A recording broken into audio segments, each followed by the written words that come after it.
ક્યારેક દેણું માફ કરો એમ કહેવા માટે, ક્યારેક અમારી જમીનો છીનવી ન લો એમ કહેવા માટે, ક્યારેક ક્યાંક ખેડૂતો હંમેશા આંદોલનો ઉપર હોય છે.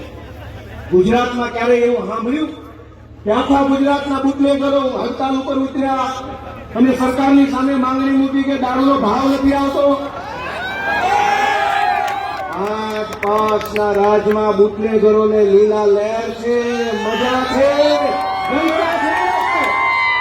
પણ 5 રાજમાં ખેડૂત દુઃખી છે. બુટલેગરો ધરણા નથી કરવા પડતા, પણ ગામડાના ખેડૂતોએ પંચાયત કરવી પડે, આંદોલન કરવા પડે, ધરણા કરવા પડે. અને જ્યારે ખેડૂત પોતાની માંગ લઈને સરકાર સામે જાય તો દરેક વખતે પોલીસના માધ્યમથી સરકાર જવાબ આપે.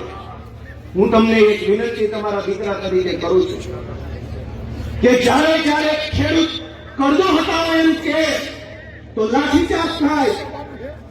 દૂધ ઉત્પાદન કરતા પશુપાલકો ભાવ ફેર લાગે, લાઠીચાર્જ થાય. ખેડૂતનો દીકરો સરકારી નોકરી માંગે, લાઠીચાર્જ થાય. 2027ની ચૂંટણીમાં લાઠીચાર્જ કરનારાઓની સામે આપણે વોટ ચાર્જ કરવાનો છે. મત ચાર્જ કરો,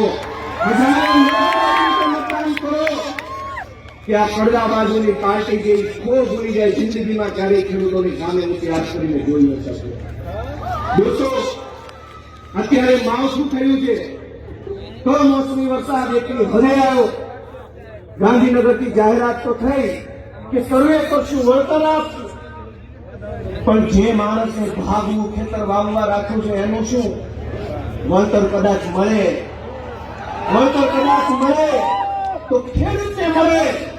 આપણે કાઠિયાવાડમાં તો ભાગવું રાખનારા કેટલાય લોકો છે. કોઈ 15%, 20%, 30%માં મજૂરી